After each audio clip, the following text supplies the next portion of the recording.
generando o demostrando que es un generador de corriente, ¿no? La evolución de esta básica, que muchos años estuvo en el mercado, es la PER, ¿no? Es la Paciente Red Cells de contacto, que básicamente mejora un poco, ¿no? la captación de los rayos solares, el atrapamiento prácticamente en ellos, ¿no? Y luego hay tecnologías ya muy modernas, ¿no? Las células tipo N, ¿no? Que aquí se puede ver lo que se invierte. Esta era una célula tipo P, ahora las tipo N son estas, ¿no? Hay una inversión prácticamente de ellas. Han encontrado que así se puede obtener mayor eficiencia, ¿no? Hay otras tecnologías, la tecnología TOPCon, ¿no? En fin, no es el caso explicar todas ellas, pero los fabricantes explican, dicen, mira, mi tecnología es TOPCon, mi tecnología es tipo N, que es, por ejemplo, el tipo N lo promueve un fabricante, uno de los más importantes del mundo, Trina Solar, ¿no? Ellos dicen, tengo esta celda y logro una eficiencia de 23%, ¿no? Las TOPCon, me parece, otra marca, otro fabricante, Longi, son los que imponen, digamos, esa tecnología, siempre con el objeto de mejorar la eficiencia, ¿no? Hay también estudios que dicen la degradación cambia, el comportamiento con la humedad también, en fin, todo eso se puede encontrar en literatura, ¿no?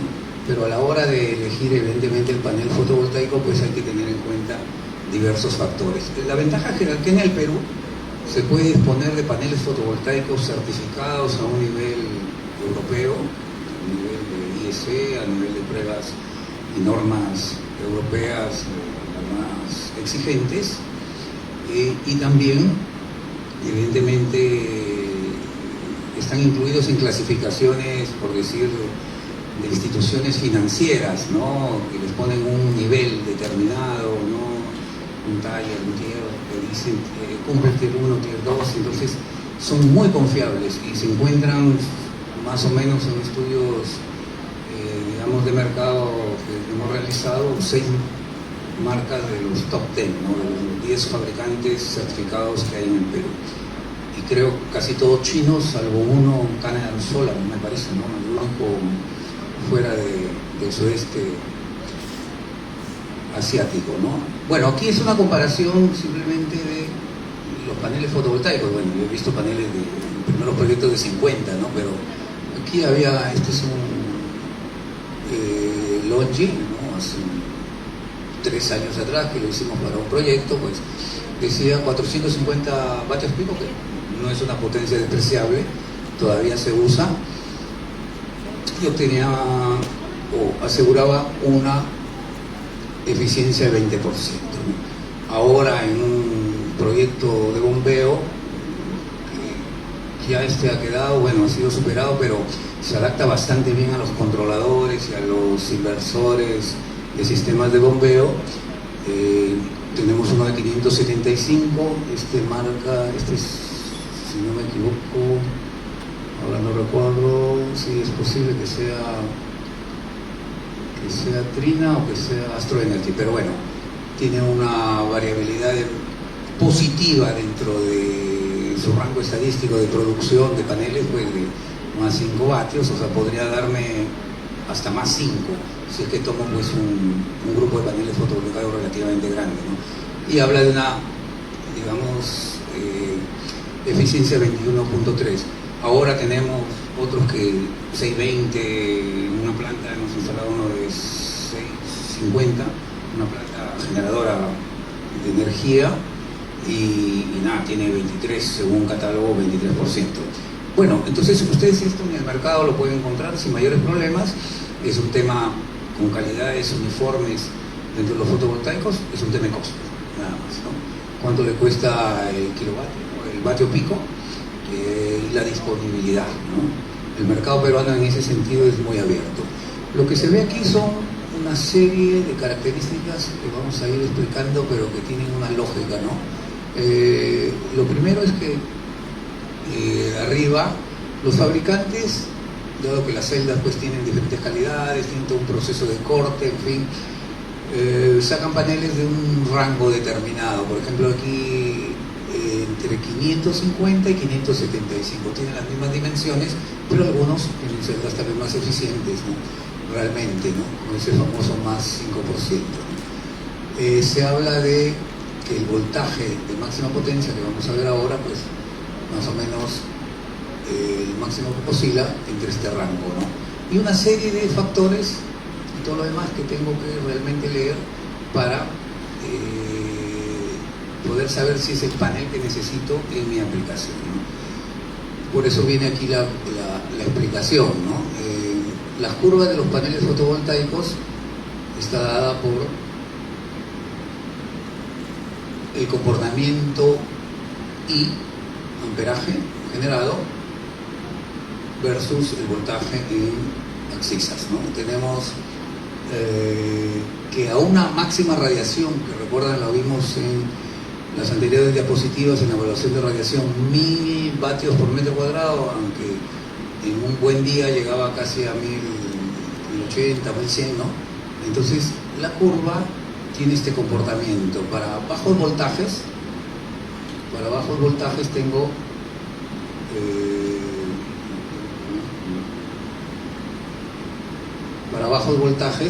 tengo una corriente relativamente constante, llega a un punto en donde hay una inflexión relativamente fuerte y baja, ¿no? Esos son puntos característicos propios de la celda. Si la radiación disminuye a 800, es también un valor, se puede decir, de medida relativamente real respecto a esta medida que la consideran ideal, baja la corriente, el voltaje casi permanece constante, ¿no? A 600 ya es una hora relativamente, se podría decir, media nublada, o ya tardía, 3, 4 de la tarde. 400 puede ser 4, 5 de la tarde, en un cielo despejado, ¿no? O al mediodía nuboso, y 200 pues ya es prácticamente una cantidad pequeña, ¿no? Aquí vemos que la corriente varía casi proporcional con la radiación, la irradiancia solar, ¿no? Esta potencia por metro cuadrado, ¿no? Y el voltaje varía en un rango determinado, ¿no? Aquí se puede ver entre 43 a 45 voltios, ¿no? Por otro lado tengo curvas de potencia, ¿no? El V por I que está aquí se dibuja aquí en ordenadas, y en abscisa mantengo el voltaje, ¿no? Entonces tengo igual curvas de potencia 1000, 800, 600 y todo lo demás, y veo que aquí hay un máximo. Para cada radiación solar hay un máximo, ¿no? Hay un máximo, y este valor es el que caracteriza al panel fotovoltaico. Para condiciones determinadas de medidas, yo puedo decir que este panel fotovoltaico a 1000 vatios por metro cuadrado hay que agregarle la condición de temperatura de celda de 25 grados, ¿no? Una temperatura de la superficie, y también una masa de aire, es decir, de recorrido de los rayos solares, que es un aspecto, digamos, teórico, que lo podemos ver, me parece que está en una diapositiva. Puedo yo encontrar este valor, ¿no? Quiere decir que este panel fotovoltaico para 1000 vatios por metro cuadrado es 555 vatios, que le agregan la P de pico, ¿no? Y le dicen vatio pico, ¿no? Según ese valor, para 1000 vatios aquí metros cuadrados, yo clasifico al panel. Es la única manera, o es una, no sé si la mejor, pero es la referencia que se tiene, porque no lo puedo hacer para este, ¿no? Ni para este, sino para una condición casi estándar, como se dice, condición de ensayo estándar de 1000 vatios. Este es 500, un poquito más de 550 vatios pico. Entonces puedo encontrar paneles de 600 vatios pico, paneles de 400 vatios pico y todo lo demás. Y se refiere a ese valor que aparece ahí en la curva, ¿no? Otro factor interesante que el fabricante tiene que proveer como información es el comportamiento, como le dicen algunos, garantía o simplemente degradación, ¿no? De un Longi era hace 3-4 años, decía, mira, el primer año, por su inicial exposición del panel nuevo, las celdas, pues, el vacío, a la radiación solar, hay una caída del 2%. Y otro fabricante, no sé si es Trina o Astro Energy, dice, no, aquí no, mi tecnología es 1%, ¿no? Entonces, de acuerdo, 99 ellos comparativamente o se comparan con el mercado que dice 2% como está acá, y dicen, no, mi degradación es esto, ¿no? Yo aquí al final pues encontraré un valor pues que no está exactamente, sí está, 0.4% por cada año, ¿no? Que puede llegar a un 86%. Aquí se cortó, desgraciadamente era 86%. Y este puede llegar a 84.2%, ¿no? Entonces, esto es importante también para verlo para grandes, medianos y pequeños proyectos, ¿no? ¿Cómo va a ser en 5 años, 10 años, ¿no? Aquí voy a tener pues una caída de casi 10%, 10 más menos por ciento, ¿no? Y eso tengo que verlo, ¿no? No es que voy a reemplazar el panel, pero tendré que ver realmente que mis prestaciones van a ser diferentes, ¿no? Pero esta es parte de la garantía que da el proveedor, ¿no? Y es una característica importante a tomar en cuenta. Si no me la da, no me lo garantiza, esto podría... Yo he visto paneles que hacen así, que a los 5 años tienen 30% menos, pero no por una degradación natural, sino por falla de las celdas, quemado de las celdas, indisponibilidad de las conexiones o falla, digamos, en los contactores, ¿no? Así que esto es relativamente importante, ¿no? El panel fotovoltaico parece simple, pero en realidad hay mucha tecnología dentro, microtecnología que evidentemente tiene que ser garantizada por alguien. Normalmente son los laboratorios de certificación. Bueno, los paneles fotovoltaicos se tienen que medir en base a alguna norma. Esta es la norma, pues, de condiciones estándares, de condición para una irradiancia, como habíamos dicho, de 1000, la temperatura de la celda 25 grados, y una AM Air Mass de 1.5, que es lo que aparece aquí. Es decir, el sol no viene directamente, sino viene inclinado, ¿no? Para esas condiciones, que normalmente se logran en el laboratorio, pues logro esa potencia pico, vatios pico, ¿no? Pero también tengo una condición de NOCT, cuando la radiación es mucho más real, porque el tener siempre 1000 vatios por metro cuadrado, ya hemos visto que no es algo así que sucede siempre, ¿no? Por las curvas de radiación solar, del recurso solar, ¿no? Esta es NOCT, que es la temperatura de operación de la celda en condiciones normales, ¿no? Sus siglas en inglés, y aquí mide la temperatura ambiente a 20 grados, que la temperatura de celda podría, porque se calienta, podría ser unos 30 grados, 35 grados más, ¿no? Y el AM también 1.5, también incluye la velocidad del viento, porque al final es el que enfría las celdas, ¿no? Entonces ahí se ve un poco el comportamiento en cuanto a las definiciones de los ensayos, ¿no? Es por eso que los fabricantes serios, como este, dan en general las variables, por ejemplo, para máxima potencia, ¿no? Para estos paneles, ¿no? Dan todos estos valores aquí para las condiciones estándar, ideales realmente, ¿no? Como dice aquí, la SST, ¿no? Y luego también las da para unas condiciones más reales. Aquí él, por ejemplo, dice, vamos a ver, en este si está, dice referencia 10% de irradiancia ratio, ¿no? Electrocaracterísticas, y no está detallado exactamente para las las temperaturas de la celda, para una radiancia de 800 vatios, eléctrica característica, diferente power,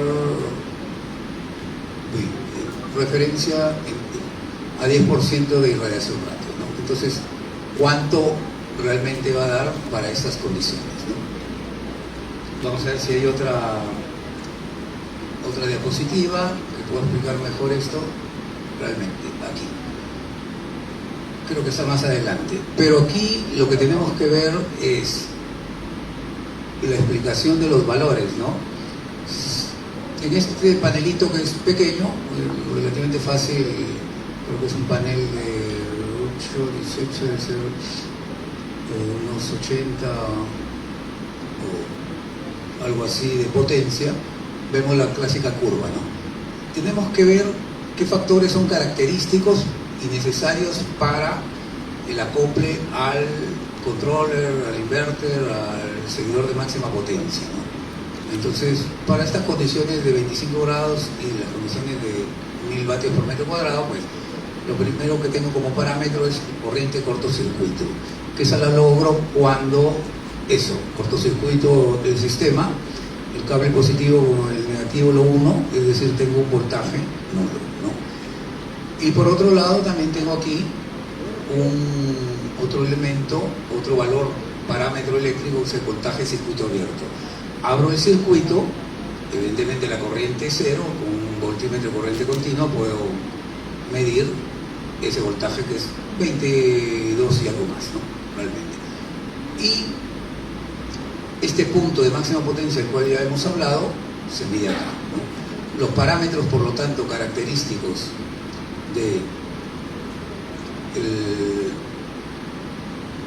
del panel fotovoltaico vienen complementados, aparte de la potencia, con el voltaje de circuito abierto, si es en inglés, el short circuit, la corriente, el BMP, máximo power, igual para la corriente, que es esto. Con esos 4 parámetros eléctricos más la potencia, que sale de acá, en realidad son unos 4 nada más, porque la potencia es el producto de la potencia máxima, o pico, es el producto de estos dos, yo defino adecuadamente el panel, 50, 100, 200, 500 vatios pico. Eso me va a servir para, digamos, bueno, estas curvas son complementarias para sobre todo ver algo o reiterar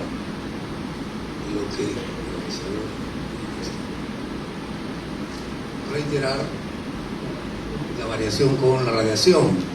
Y luego hay algo importante, la variación con la temperatura, como ya se comentó anteriormente. Yo tengo en esta curva de abajo que la temperatura, al aumentar evidentemente la temperatura, hablamos de una temperatura en este caso de ambiente de 0, 25, 50, 75, lo que veo a medida que se va calentando por el ambiente a esa temperatura la celda, yo veo que el punto de máxima se va desplazando hacia acá, es decir, el voltaje va disminuyendo, la corriente puede más o menos establecerse en un cierto valor, un rango de valor, pero el V por I va disminuyendo, ¿no? Entonces, la alta temperatura expuesta a un ambiente determinado del panel va a llevar a una menor potencia. Es por eso que se habla siempre, es difícil refrigerar los paneles fotovoltaicos, pero el concepto, como explicó David, podría ser interesante con un lecho, digamos, relativamente húmedo, ¿no? Que pueda, digamos, bajar la temperatura del fotovoltaico, ¿no? Y tener ganancias relativamente importantes, ¿no? Todos estos paneles pueden, aquí, como se ve, como en los cursos de física de la batería, de las resistencias, etcétera, pueden ponerse en serie paralelo, ¿no? ¿Para qué? Los controladores podrían trabajar entre 300 a unos 800 voltios, ciertos controladores de bombeo de agua. Algunos controladores o inversores de sistemas de generación a un nivel de escala utility podrían trabajar hasta 1500, ¿no? Pero no hay un panel que dé 1500, ¿no? Los paneles, ya hemos visto, dan entre 40, 50, no superan los 50 voltios, hasta los de mayor potencia.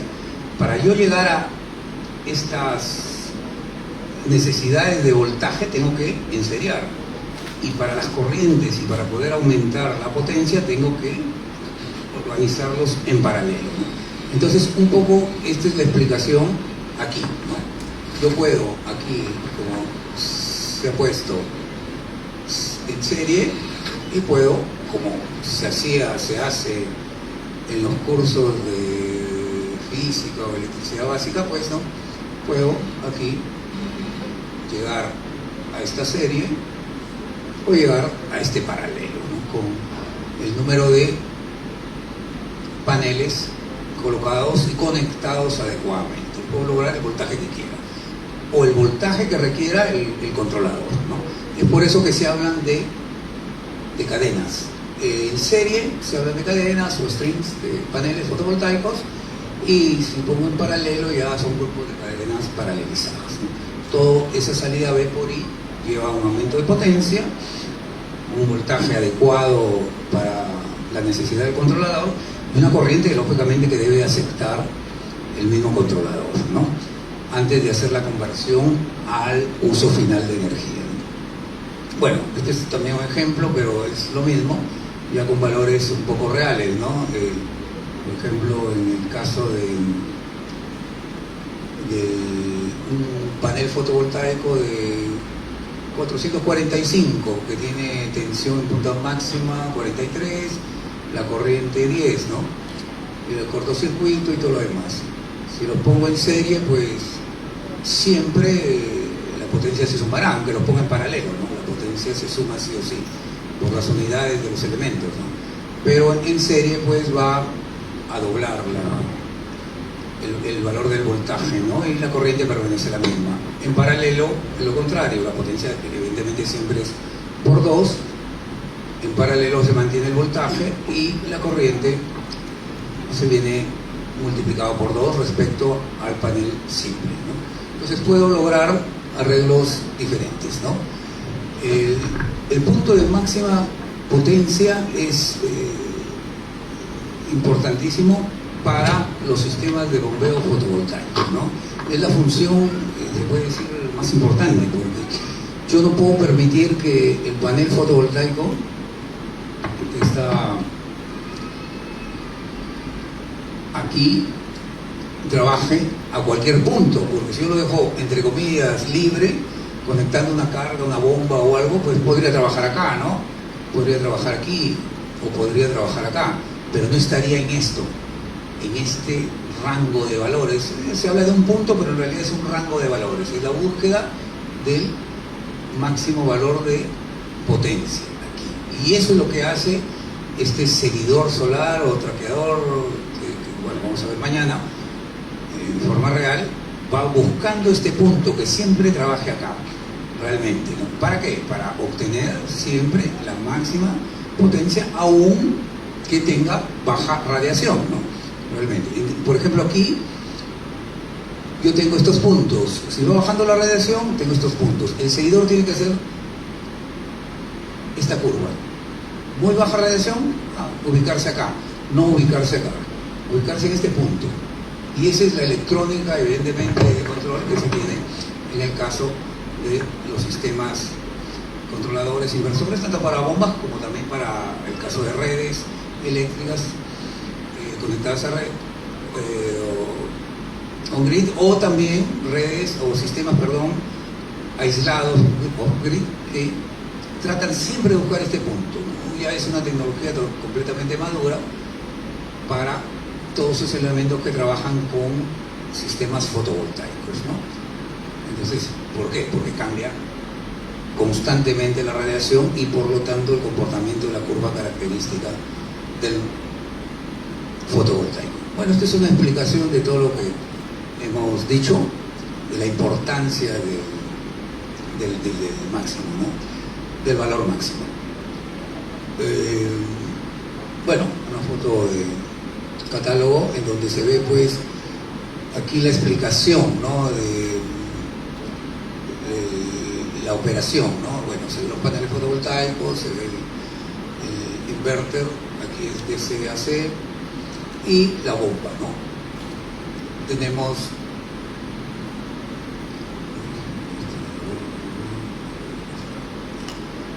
tenemos que un algoritmo, pues, ¿no?, automático de máxima potencia, tal como lo hemos explicado acá. Soporta en este caso, aparte de eso, pues tiene entrada AC, que puede ser de una fuente auxiliar, red eléctrica, grupo electrógeno, y DC, ¿no?, de los paneles fotovoltaicos. Control automático de inactividad completa. Todas estas ventajas las vamos a ver en práctica ahí, ¿no? Y eso es importante cuando hay luz baja, débil, y puede ponerse en stand-by y responder rápidamente, ¿no? En fin, control de red y control sin duda también del comportamiento tanto del pozo como también del tanque elevado. Entonces son sistemas que pueden integrar en forma completa, digamos, el monitoreo y control tanto de la generación como del uso, ¿no? El uso, en este caso, del agua, ¿no?, de tal manera que pueda trabajar, digamos, en forma coherente. Es más, tienen la capacidad de transmitir, de acumular, almacenar esa cantidad de data, vaporir tanto en el almacenamiento como si tiene un medidor de presión, sea digital o analógico, y también un caudalímetro, en general ya son muy sencillos y baratos los digitales, pues puedo tener toda la gama de valores que me permita evaluar el sistema si está funcionando en forma adecuada o no, realmente, ¿no? Si la eficiencia es tal cual, si el comportamiento energético se está dando. Por ejemplo, en el caso de los pozos, yo no sé qué pasa abajo, ¿no?, realmente, ¿no? Cuando tengo bombas convencionales, pues bueno, si la bomba en algún momento secó, como se dice, el pozo, o el pozo no logró recargarse adecuadamente por el caudal de trabajo, pues tiende a detenerse, y bueno, se detiene el grupo y no pasa nada. Se espera un rato, que puede ser en la noche también, se recarga el acuífero y comienzo nuevamente la actividad energética del bombero. Pero ¿qué pasa si tengo el solar y dimensioné por alguna razón con una potencia demasiado alta, y que entre las 11 y las 2, que es la máxima radiación solar, seco, es decir, llevo al acuífero a un nivel bastante bajo, que la bomba simplemente se detiene, tanto por protección, si es que existe, digamos, un elemento de protección en el controller, o también se protege ella misma porque se acelera, ¿no? Se acelera y pide mucha corriente porque no tiene agua, no tiene carga que impulsar, ¿no? Por una u otra razón se apaga. Y es justo en la hora correspondiente a la máxima radiación solar. Es decir, estoy perdiendo justo la coincidencia de la necesidad de agua con el recurso solar. Hay casos así, pero eso no lo sé, ¿no? Entonces, los sistemas me pueden dar esa alarma y decir detenida o stop por pozo seco, ¿no?, pozo sin agua, ¿no?, una cosa así, ¿no? Evidentemente no puedo hacer nada más, el pozo esperar hasta que se recargue y listo, ¿no?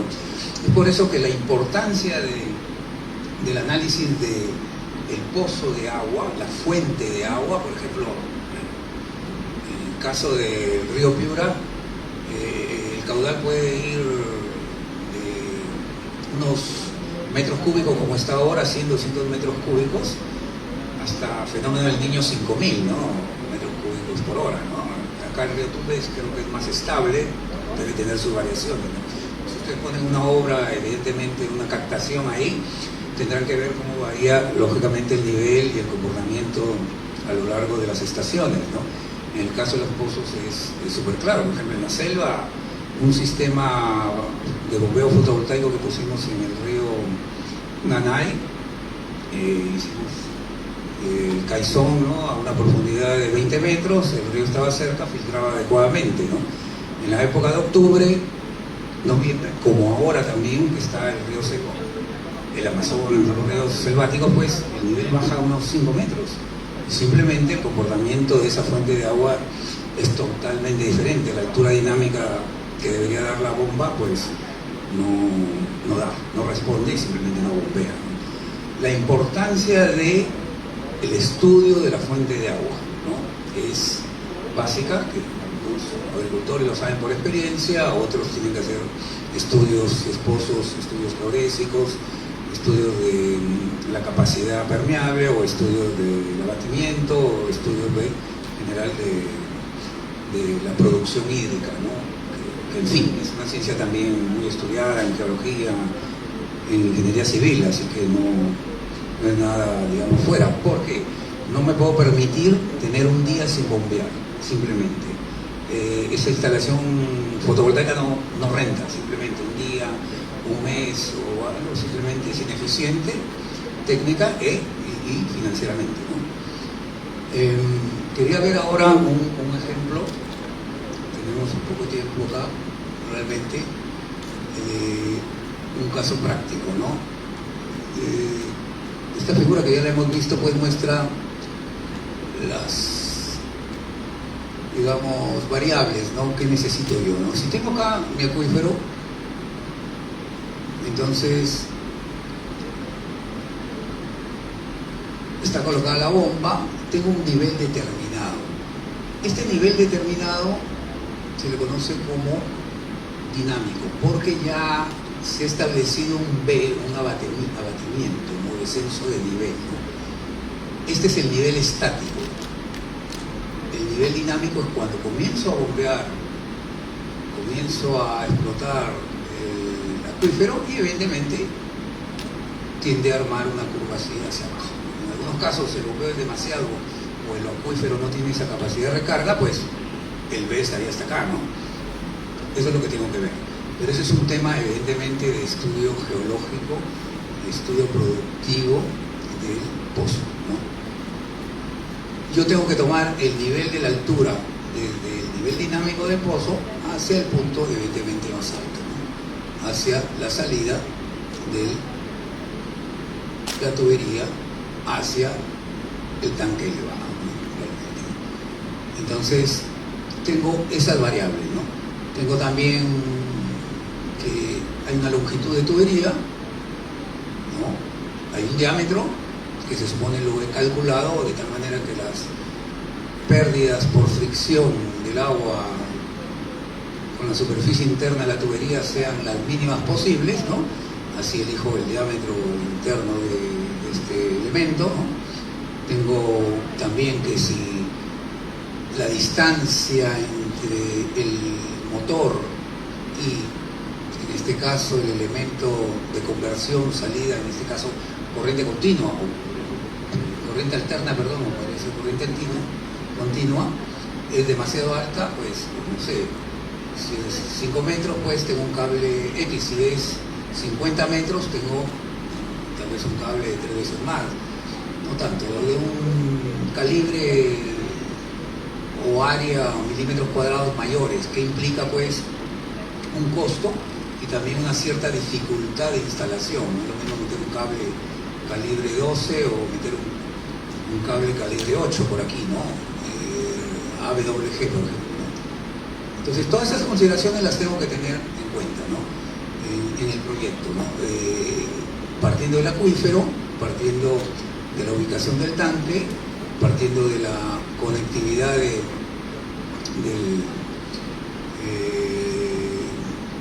la tubería, el terreno será topográficamente plano, será irregular, ya ese es un tema hidráulico, un tema de obra civil, ¿no?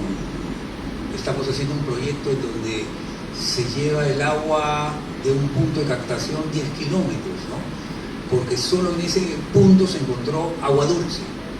Y en los puntos cercanos a la zona que he dicho 10 kilómetros, el punto 2, el punto final, en los sondeos de pozos y en la perforación de 2 se encontró agua salobre, ¿no? Simplemente. Y el costo justifica realmente por el cultivo que están haciendo, ¿no? Un cultivo muy especial, de alto valor agregado, si no me equivoco es, a ver, déjame recordar, ají cubano en el desierto de Sichuan, que los ecuatorianos, la gente de Ecuador compra mucho, ¿no? Le paga un buen precio que justifica ese proyecto, ¿no? Pero esa tubería en un terreno relativamente sinuoso implica poner pues ciertas bases estables de la tubería de 4 pulgadas para estabilizar la tubería, implica válvulas de aire, válvulas de purga, una serie de elementos que encarecen. ¿Justifica? Cálculos financieros dicen que sí, justifica realmente, porque no hay o no tenían otra opción este grupo de agricultores, ¿no? El tema hidráulico me da la necesidad de configurar evidentemente un sistema de descarga, ¿no? Si este es el pozo, aquí estoy en el nivel de terreno, se supone que tengo la tubería, lo he cortado, hay una segunda parte, era un pozo de 60 metros, estaba más o menos a escala, ¿no? Pero se supone que tengo que fijar la tubería aquí, colgar la bomba, que la tubería era de 6 pulgadas, con una especie de elemento de sujeción. Esto lo muestro en forma simplemente descriptiva para que tengan una idea de, en algunos casos, una problemática que para cualquier pozo pues es necesario tenerla, ¿no? Sale venidada, un codo y hay todo que se llama un árbol hidráulico, ¿no? Una serie de elementos que componen la tubería, las uniones, las válvulas. Los números estaban de leyenda, no lo he puesto aquí, pero implica control de flujo, una válvula de alivio, el caudalímetro, hay conexión para un presóstato digital, en fin, ¿no? Una cimentación de esta, ¿no? Entonces, esta es una obra relativamente real, ¿no? Todas esas características verdaderas en un proyecto de cierta magnitud tienen que estar presentes, ¿no? Si la magnitud es pequeña, pues bueno, puedo poner una tubería estas tuberías de alta densidad, ¿no? HDT, ¿no? Que también se usan mucho en proyectos de agua, ¿no? Tal vez son mucho más flexibles y todo lo demás, ¿no? Son un poco, no sé, el costo, pues, habría que hacer una evaluación, pero en estas el empalme con las válvulas de control, con los medidores en las bridas, puede implicar unos costos mayores, ¿no? Pero, entonces, lo que se tiene que mostrar ahí es que debo conocer los detalles de este árbol porque tengo que calcular las pérdidas de fricción o de carga involucradas aquí. Por aquí va a pasar el agua subiendo de la parte profunda. Acá hay nivel estático, que es dato del cliente, por ahí está cortado, pero es nivel dinámico, lo vemos en la siguiente. La tubería, bueno, de 6 pulgadas, tengo que tomar en cuenta todo este recorrido con accesorios para obtener el valor de pérdidas, ¿no? Que es lo que vamos a ver un poquito ahora. Bueno, aquí está la segunda parte, ¿no? El pozo. El pozo estaba a una profundidad de 190 metros, ¿no? Una cosa así. Bueno, acá está la data, ¿no? Es un pueblo belisario en la zona de desierto de Sechura, profundidad 120 metros. El caudal de litros por segundo, 21.49, la exactitud es impresionante, pero fue parte de un estudio de productividad del pozo realizado por una empresa especializada y encontró que ese valor era el caudal de equilibrio, el caudal más eficiente para la explotación del recurso hídrico, ¿no?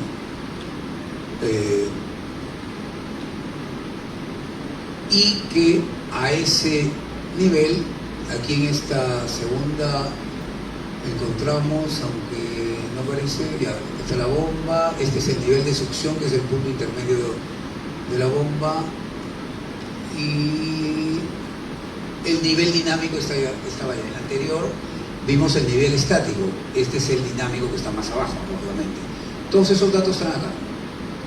Bueno, el diámetro del pozo es 12 pulgadas, la altura estática que vimos en el anterior, 11.43, la dinámica 47.93, esto ya es en cuanto al terreno, ¿no? La cota del terreno respecto al nivel del mar, 16.17, y la cota del tanque o reservorio elevado para los cálculos hidráulicos 31.17, ¿no? Entonces, tratando de mostrar este ejemplo,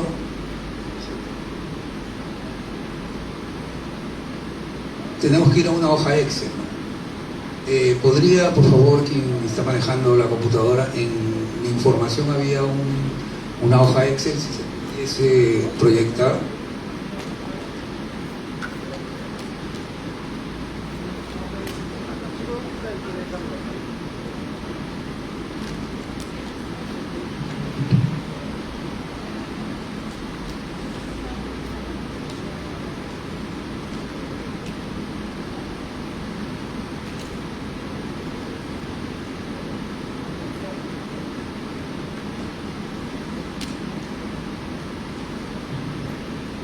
Genial, gracias.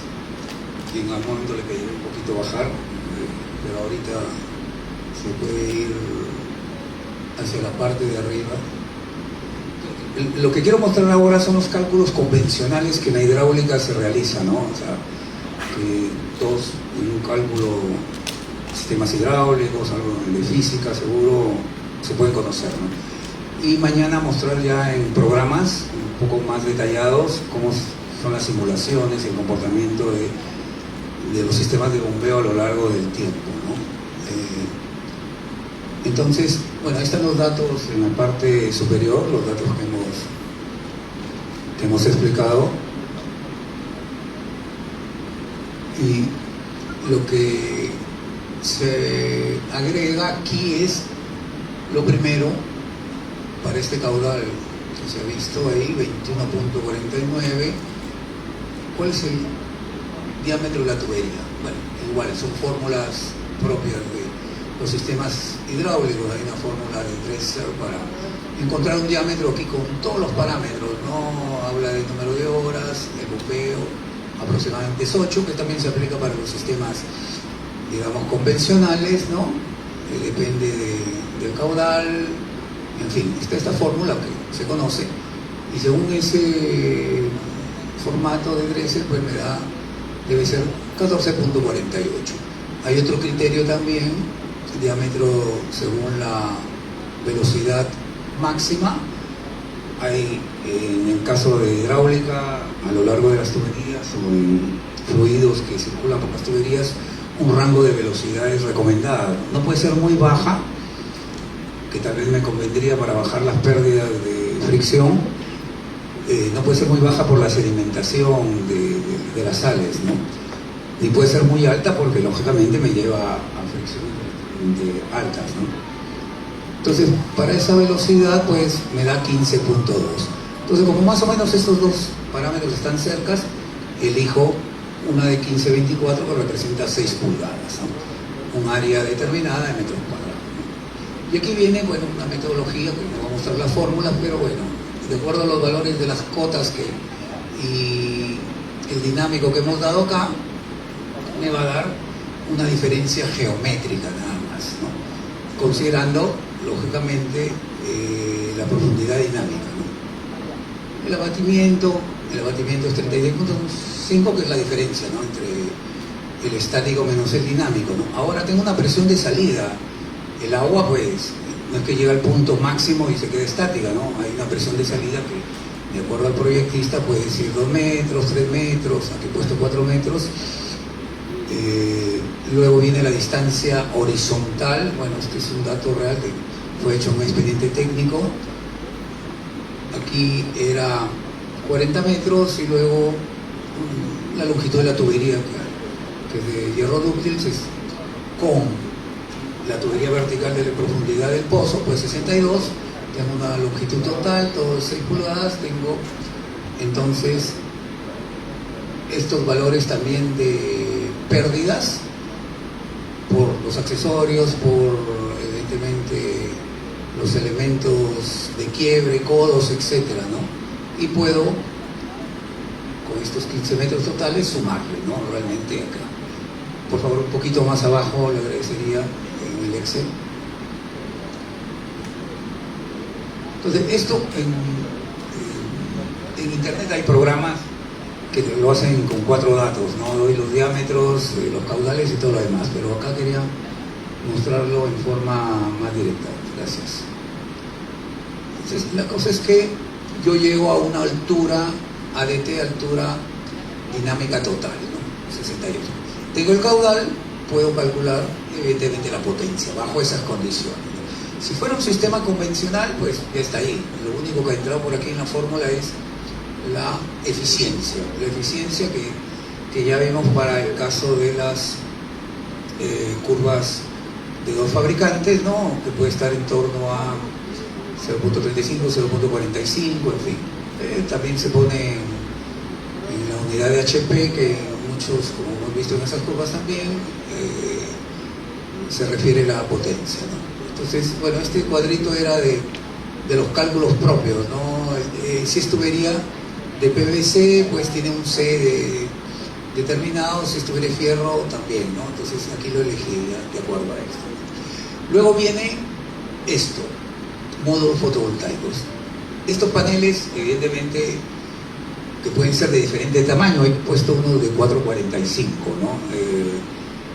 Pequeños realmente, pero eficientes. ¿De qué va a depender eso? Lo hemos visto un poco, pero también disponibilidad de paneles, vatios por metro cuadrado y costos, realmente, ¿no? Bueno, esta información sí fue desde hace un año y medio que empezamos el proyecto, ahora estamos ya terminándolo, pero al final se seleccionó a una empresa que hizo la propuesta de 575 vatios pico, ¿no? Al final el concepto de potencia total es igual, realmente, ¿no?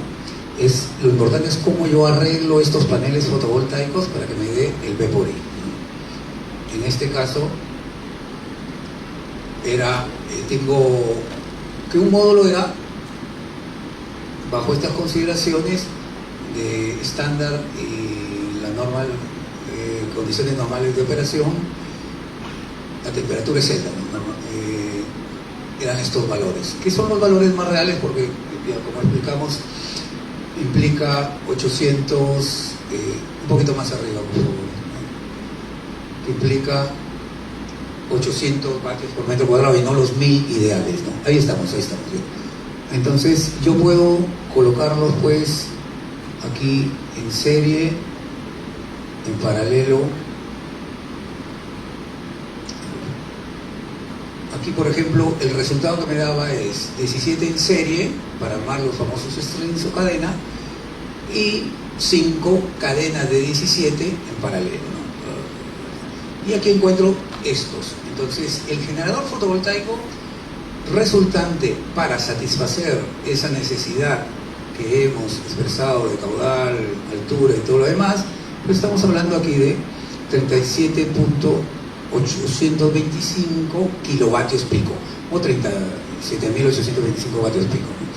La tensión, 743, como están arreglados así en serie paralelo, y la corriente 50.90, ¿no? Los de cortocircuito y circuito abierto también son valores importantes para ver si no superan el máximo valor que el fabricante da para el control del convertidor, ¿no? Entonces, en base a eso, yo lo que tengo que verificar y decir que si el controlador, el inversor, el seguidor de máxima potencia, pues se adapta a eso o no. Para este nivel de potencia encontramos 2 o 3 marcas que se adaptaban realmente. Evidentemente, al aumentar la potencia, el voltaje de trabajo tiende a aumentar realmente, ¿no? El equipo es lógicamente más robusto para resistir esos voltajes de corriente continua, protecciones de arco, protecciones pues, de interferencias, en fin, ¿no? Igual con la corriente, 50 amperios, pues en este caso también son relativamente importantes, ¿no? Siempre también con el tema de el arco eléctrico o cualquier problema pues de caída de tierra o falta de aislamiento de los cables, ¿no? Entonces, lo que tenemos ahí son los resultados, ¿no? ¿Qué hacemos con esos resultados, no? Con esos resultados, también están los metros cuadrados de los paneles, pues más o menos para tener una idea de la superficie, ¿no? tendríamos 85 paneles de esta capacidad, como hemos dicho, los 445, y que tienen que ser puestos en un área determinada, ¿no? Ya los detalles pues los vamos a ver un poquito más adelante.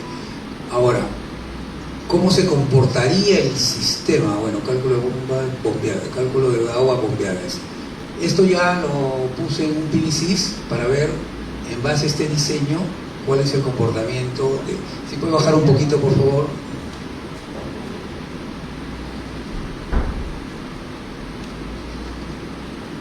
A ver, sí, ahí está, gracias, ahí está justo, ¿no? Realmente. Entonces, tengo ahí que, poniendo estos valores de entrada, mañana lo veremos un poco en detalle. Bueno, podremos avanzar ahora por el programa. Tengo el programa, pero no el acceso a la computadora. Bueno, ahí se puede ver, y eso es lo que da el comportamiento en cada mes, ¿no? Porque la radiación solar va variando, como ya lo hemos visto, ¿no? Para los meses de alta radiación, que en Piura pues son entre octubre, noviembre, diciembre, enero, febrero hay nubosidad en promedio, hablamos de promedios, y luego hay una bajada importante en mayo, junio, julio, ¿no? Entonces, y por lo tanto el agua va producida, el agua bombeada va a bajar, ¿no? Este es la global radiación solar, ¿no? Mensual, que estaba en el orden de 160, 180, recordamos, ¿no? Aquí para determinadas configuraciones me va a dar el caudal, ¿no? Que al final está resumido aquí, ¿no? El agua bombeada, ¿no? Y esta es la curva, digamos, de comportamiento, ¿no? Yo tengo que prever, lógicamente aquí, si mi necesidad es 340 metros cúbicos aquí al día, que está aquí como promedio mensual, este es para enero, no se ve, pero ese está más abajito, este es para enero, bueno, está para acá, no, está para acá, 342, acá está, 342, si esta es mi necesidad, en febrero, la tendencia es tener un caudal muy bajo. En marzo igual, aquí voy a tener falta de agua, realmente, ¿no? Aquí mejora un poco, pero la tendencia aquí no es muy buena. Ya luego en mes de diciembre logro un poquito más, ¿no? Ese es el comportamiento real de un sistema de bombeo fotovoltaico, ¿no? O sea, no puedo evitarlo, ¿no? Realmente es tal cual. Por lo tanto, si mi caudal necesario con mi necesidad de agua es tal cual, como hemos dicho, 342, tengo que buscar otra fuente de energía suplementaria o complementaria, sería mejor, ¿no? Realmente, ¿no?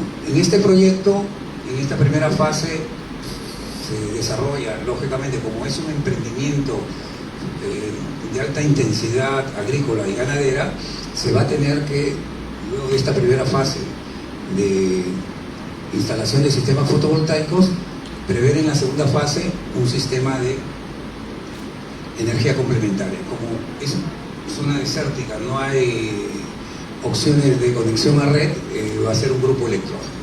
Un grupo electrógeno que pueda, en los meses críticos, en los días de los meses críticos, estar complementando, lógicamente, la energía faltante para poder, uniformizar el consumo de agua, la producción de agua, ¿no? ¿Cómo calcularlo? Evidentemente, el mismo PVC da una previsión y dice, ok, tú necesitas aquí tanto, que no es muy difícil darte energía y todo lo demás, ¿no? Realmente. Lo importante es de que la componente principal, la componente que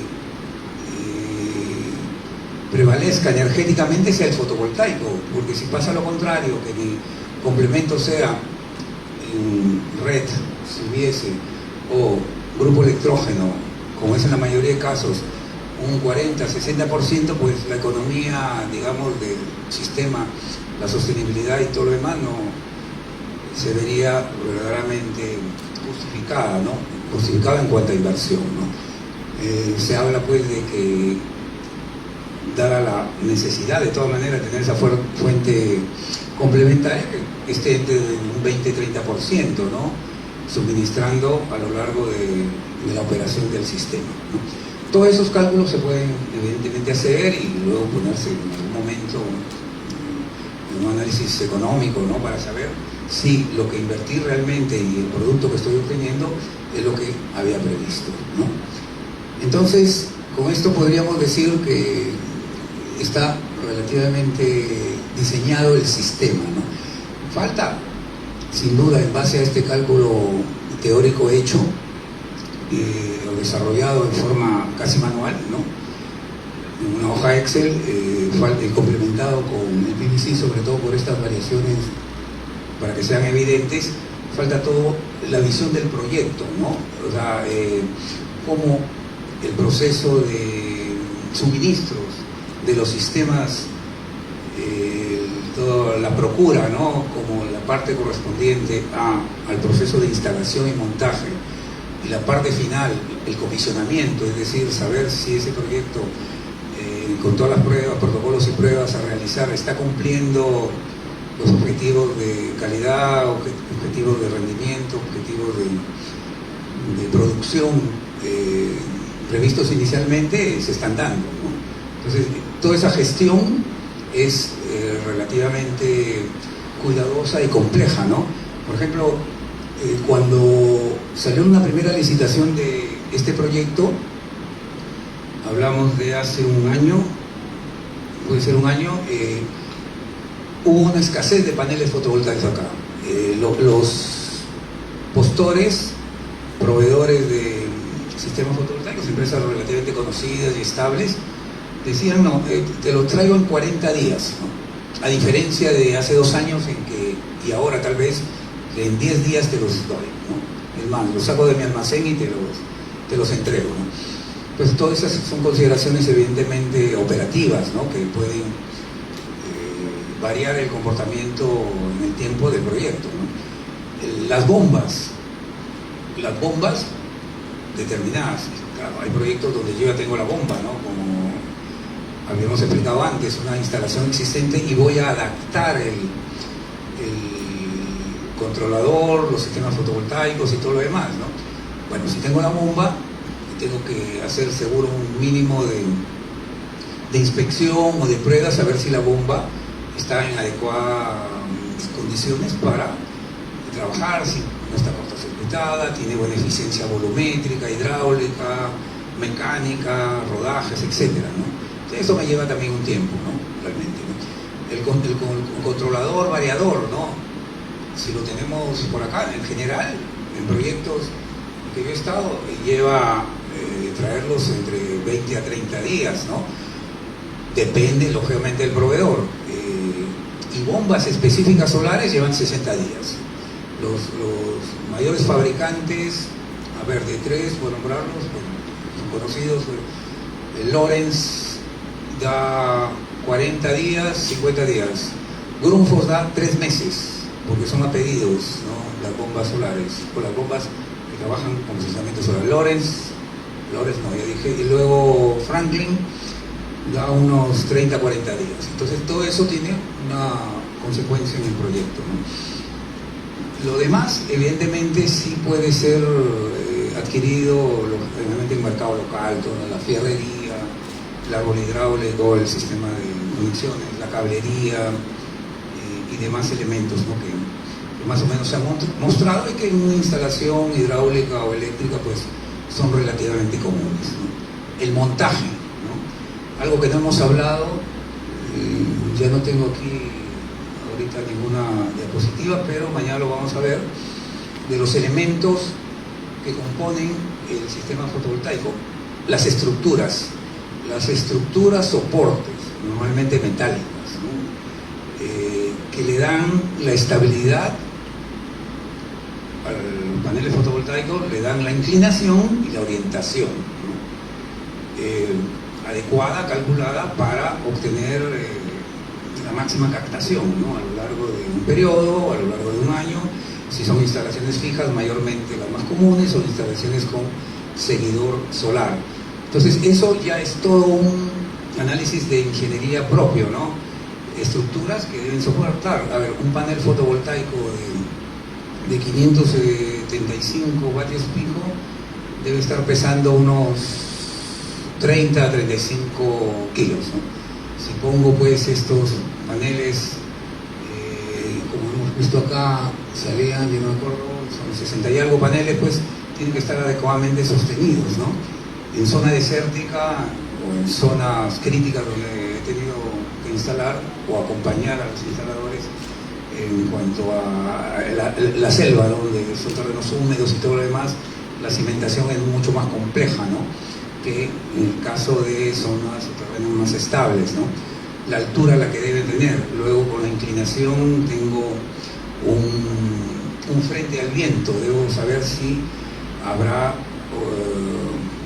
riesgo de volteo, ¿no? Habrá que hacer un análisis dinámico estructural y saber si esa estructura va a durar tanto como el panel. Si yo pienso que el panel fotovoltaico va a durar unos 25 a 30 años, la estructura, digamos, debería ir por ahí también, ¿no? Realmente, ¿no? Entonces, todas esas consideraciones están ya más amplias, súper importantes ya a la hora de ejecutar el proyecto, ¿no? A diferencia de un grupo electrógeno en que yo lo coloco en una determinada losa, le pongo pernos tal vez para darle alguna estabilidad a las vibraciones, una losa antivibratoria, en fin, ¿no? El montaje es mucho más sencillo. En el montaje de sistemas fotovoltaicos, en lo que he tenido que hacer, por ejemplo, un arreglo de 100 kilovatios pico en el desierto, puede llevar, con estructura, cimentación y todo lo demás, puede llevar unos 30 días, ¿no? Una planta de 1 megavatio también en el desierto lleva 2 meses y medio, ¿no? Entonces, todas esas son consideraciones específicas determinadas. La tecnología también ha llevado a que las estructuras puedan ahora ser relativamente armables, ¿no? O sea, perfiles determinados de fierro, mayormente ahora vienen mucho de aluminio, se adaptan adecuadamente a los paneles en el tema de supresión, agarre y todo. Ya no tengo que tener un fierro negro soldado ahí y luego galvanizado, que implica costos relativamente altos, ¿no? Bien, en realidad ya no tengo más que proyectar. Podría decir más cosas, pero ya quisiera ver si ustedes tienen algunas dudas, algunas preguntas, o algunos aportes o comentarios respecto a lo que hemos conversado en general, ¿no? De bombeo solar o de energía renovable, ¿no?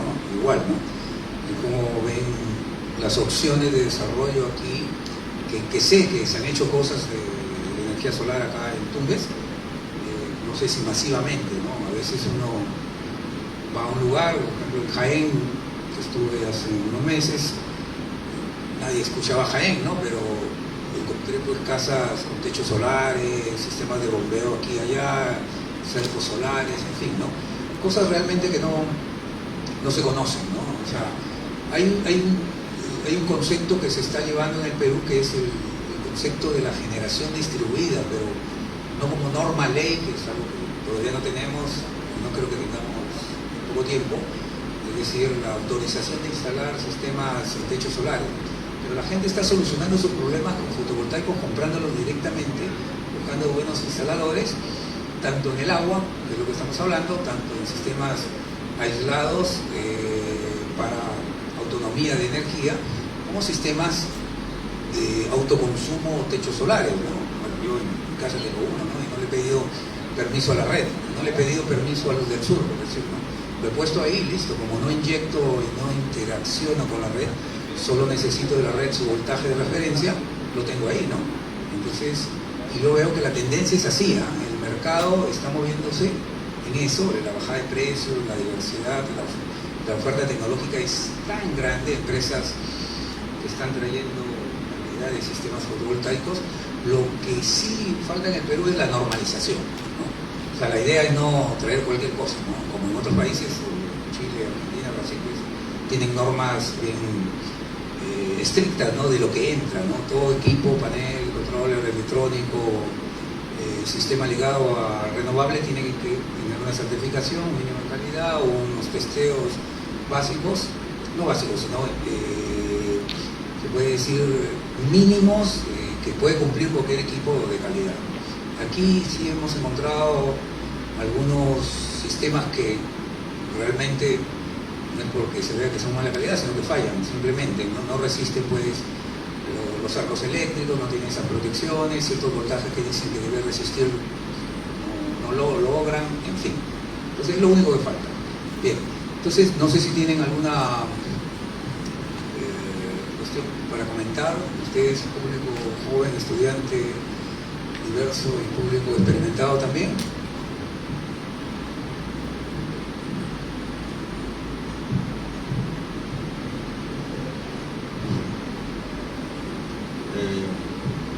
Muchas gracias, Martín, por la excelente exposición de clases. Gracias. Naturalmente, mañana se va a continuar temprano en la mañana. Lo que yo quería mencionar, digamos, que toda esta gama de cálculos son importantísimos desde el punto de vista de la seguridad que puede entregarse dentro de un proyecto. Y una pregunta específica para tener un orden de magnitud. En condiciones normales, de los pozos están en profundidad de 60, 100 metros, dependiendo de donde uno vive. Eso indudablemente requiere más potencia, y con todas estas variables de pérdida de potencia a lo largo de las tuberías, las necesidades de las plantas que también tienen que estar interconectadas en el riego tecnificado, bueno, debe darse de esa manera para ahorrar energía, implican un costo, y ese costo que podría estar en el orden de para un pozo, por ejemplo, de 100, podría estar en 130, 150 mil soles, en apariencia alto. Sin embargo, ¿cuál es la estimación que se tiene en términos de kilowatt de potencia instalada, por un lado? Y por otro lado, el payback, con el ahorro que se puede manifestar en un sistema así, se podría recuperar esa cantidad de dinero. Sí, interesante, ¿no? El tema, a ver, pues la primera cuestión planteada, cuando yo tengo un sistema convencional, lo he visto y tal vez alguien también, ¿no? Tengo una bomba tal vez que debe manejar unos 10 litros por segundo y veo una tubería de 2 pulgadas, por ejemplo, ¿no? Pero si es red eléctrica, alguien dice, no, funciona bien, ¿no? Pero, o sea, hay una pérdida que puede llegar, las pérdidas por fricción respecto a la altura dinámica total que hemos mostrado, podría llegar, si se miden, a un 30%, ¿no? Que implica un costo mayor de kilovatios hora eléctricos. Y en el caso de grupos electrógenos, implica mayor consumo de galones de combustible por hora. Entonces ahí yo no lo veo, ¿no? Simplemente, oye, bueno, la luz está cara y me viene más, o el combustible se consume más, no lo veo directamente.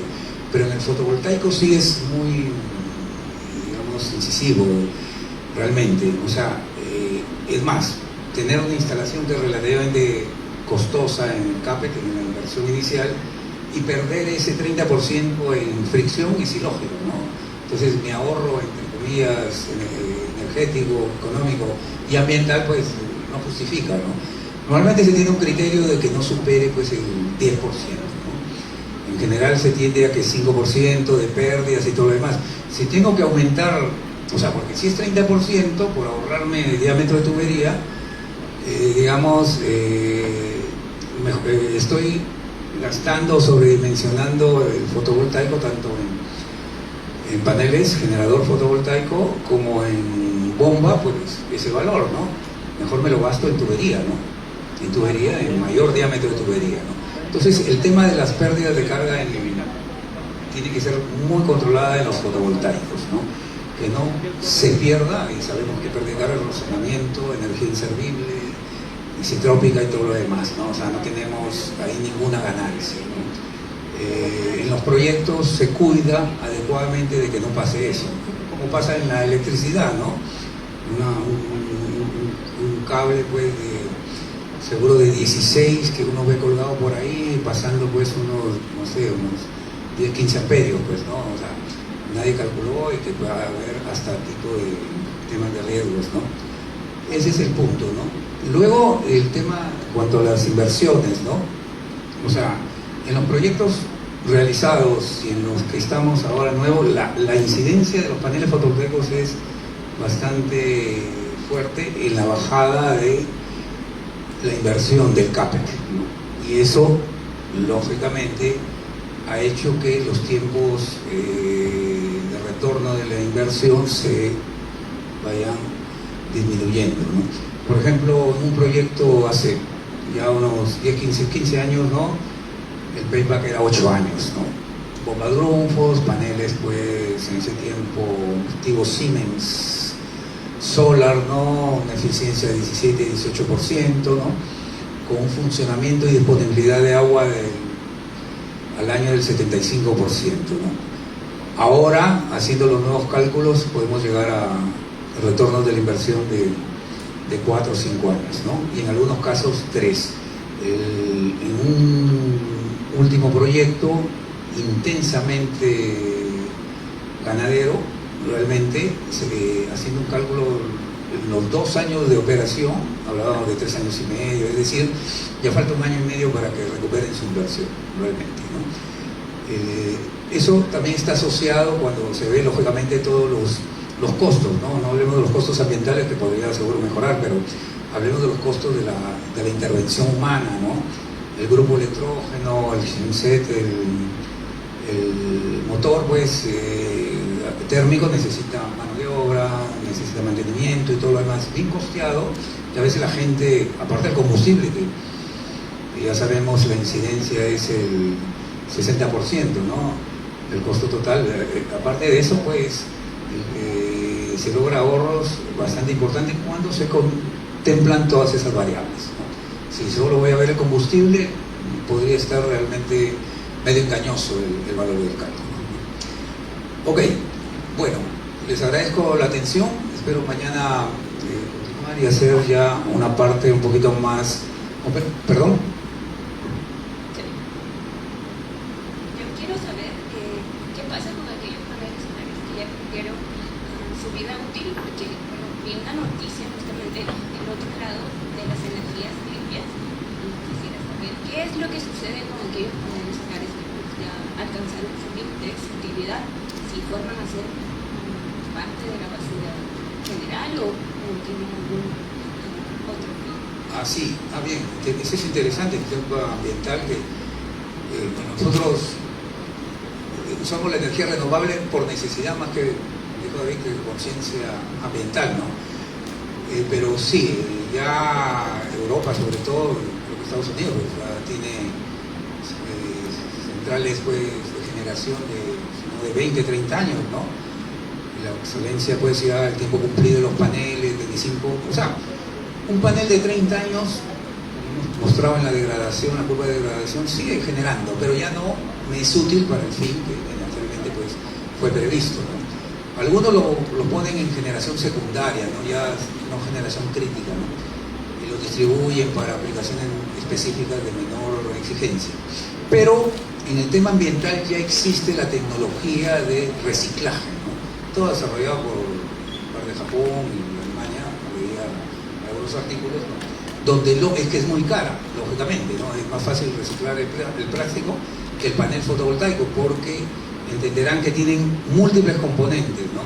Primero el vidrio, ¿no? El vidrio que está en la parte evidentemente externa, ¿no? Luego tienen la celda, los conectores de cobre y todo lo demás, tienen diodos, cajas de plástico, una protección externa. En la parte posterior externa, EVA, que es un material sintético, y luego tienen el marco de aluminio, que le da la rigidez al fotovoltaico, al panel, ¿no? Lo más fácil es usar el aluminio, es decir, desmontarlo y usarlo, o fundirlo, o usarlo para alguna aplicación estructural determinada, ¿no? Pero el vidrio, separarlo con la celda y los conectores y todo lo demás es complejo. pero ya se desarrolló la tecnología. Evidentemente, sin duda que las normas ambientales en Europa son súper exigentes. El plan de cierre o abandono de una central fotovoltaica tiene que contemplar eso, ¿no? Tiene que contemplar y decir, ¿qué vas a hacer con esos paneles? Realmente, una vez que cumplan el tiempo de vida, el ciclo de vida, ¿no? de tu generación, de producción, ¿no? Entonces, la tecnología está hecha, pero es costosa, ¿no? Es como en el caso de las baterías, ¿no? Que es mucho más, en el caso de las baterías de litio, ¿no? De plomo ha sido mucho más fácil porque el plomo siempre será rentable, ¿no? Y se puede fundir, pero el separar el litio con los otros componentes, en el caso de las baterías, es muy complejo y ese tema todavía se está hablando, todavía no tiene una solución, hasta donde yo tengo entendido, pero en el tema del fotovoltaico ya se tiene, aún así es costosa, pero con regulaciones exigentes en Europa, evidentemente se pueden y se deben, más se exige que se hagan, ¿no? Hay dos empresas, yo vi que es más, recogen los paneles, hacen todo, y estos subproductos tienen una canalización determinada por economía circular, ¿no? El vidrio viene refundido y todo lo demás, los cables recuperados, los conectores y todo lo demás. Existe. El problema que pasará acá en Perú. En Perú se tiene un proyecto de 230.000 sistemas fotovoltaicos individuales en todo el Perú. Yo trabajé algo en eso, se planteó el plan de abandono y el plan de cierre después de 15 años, pero no se logró realmente costear, no se logró realmente dar la estrategia digamos, de cómo se manejarían esos paneles, que no sean pues elementos rotos tirados ahí nomás, ¿no? Contaminando pues, porque el silicio es silicio purificado con elementos pues de dopamiento y todo lo demás que al final son contaminantes, ¿no? Pero sí, es un gran problema a estudiar al menos en Perú. ¿Cómo podría ser? Bueno, que los lleve yo a origen, a Europa y todo lo demás, o a China para que sean procesados, no. El costo evidentemente de transporte implicaría que sea algo inviable. Eso es lo que le puedo decir, es una buena pregunta y es una buena preocupación que no está reclara, ¿no? Ok, si no tienen alguna otra cosa, si lo tienen extraordinario, realmente sí. ¿Algo más? Hola, buenas.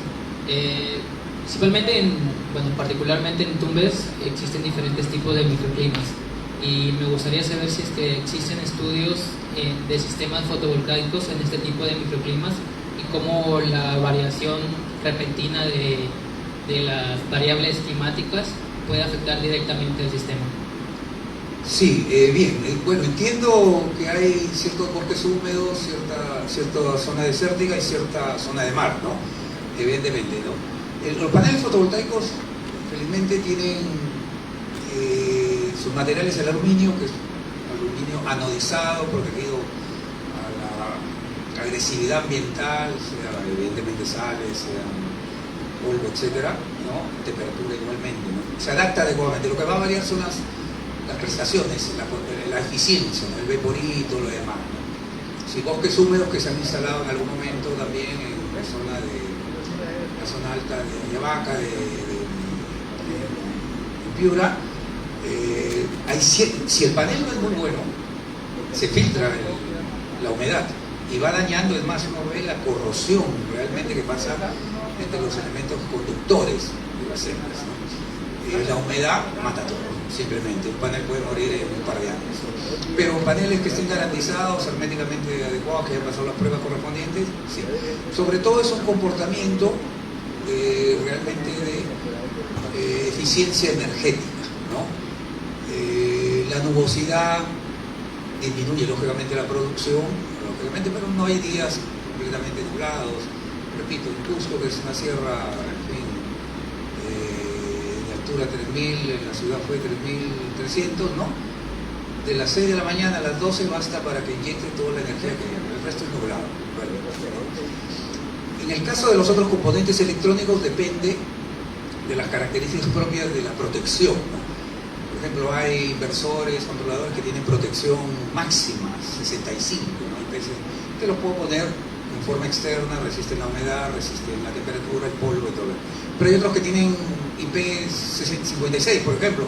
Estos los tengo que tener protegidos en ciertos tableros o dentro de una caseta, ya que podrían sufrir daños y no están hechos lógicamente con una hermeticidad extrema, ¿no?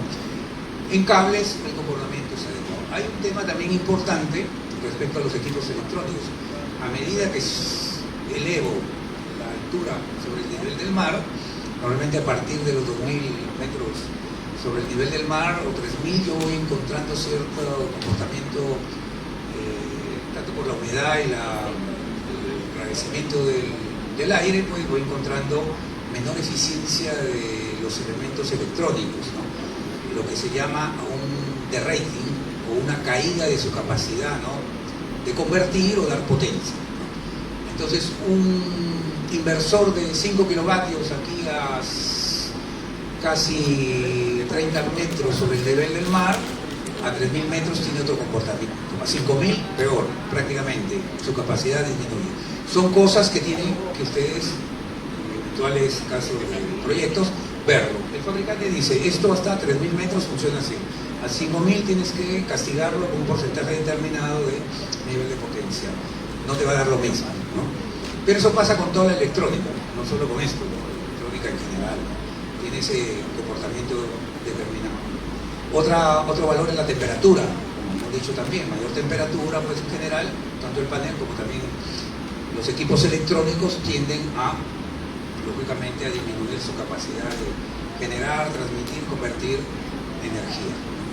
Son factores que se pueden analizar, por ejemplo, en el PVC y en otros programas, lo que hablo de eso, más he usado, hablan de la temperatura, hablan de la humedad, hablan de estos, del viento, por ejemplo, en algunos casos de los contaminantes que pudieran haber, porque eso, el ensuciamiento, por ejemplo, alguien dice en el Sahara debe ser genial tener estas centrales solares, ¿no? Pero el ensuciamiento, ¿cómo será, no? Yo he visto paneles fotovoltaicos instalados, a los 2 meses uno hace así y saca una capita de polvo, ¿no? ¿Qué quiere decir? Que le he puesto prácticamente un aislante ahí para que, una cubierta para que no ingrese el panel fotovoltaico, ¿no? No sé en Tacna, Arequipa, pero en estudios que han hecho en el desierto norte de Chile, Atacama y todo lo demás, los vientos nocturnos son fuertes, ¿no? Y eso ensucia y contamina la superficie. En algunos casos hay otros contaminantes en la selva, excrementos de aves, etcétera, ¿no? Hojas que caen y todo, ¿no? Todo eso va cayendo, va haciendo caer la producción de la energía. ¿Qué implica? Que los costos de mantenimiento van a ser mayores. Voy a tener que hacer limpiezas mensuales, a diferencia de un ambiente medio limpio, que las limpiezas son cada 6 meses, ¿no? Voy a tener que hacer lavado de los paneles, verificar que los conectores estén adecuados, sujetados y todo lo demás, ¿no? Me parece bien la pregunta, pero hay un abanico bastante amplio de variables en donde más que todo hay recomendaciones, nadie tiene la solución, ¿no? Por eso cada lugar tiene que ser estudiado en forma detallada, ¿no? Gracias por la pregunta. Estimados, muchas gracias por su paciencia. Nos vemos entonces el día de mañana. ¿Alguien más? Perdón. Gracias.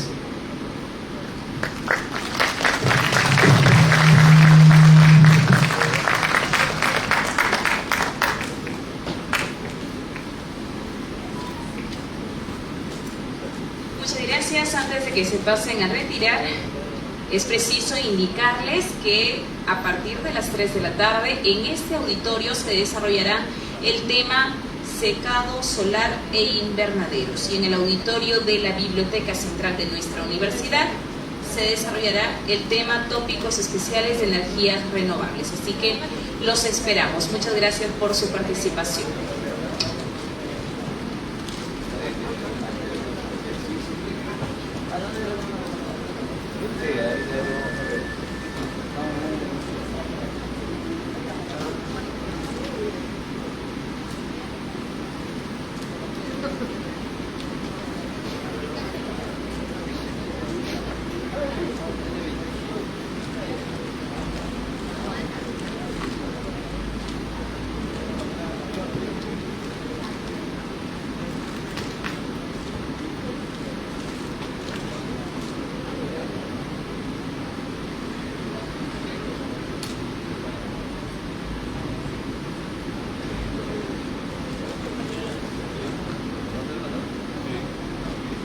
¿Dónde?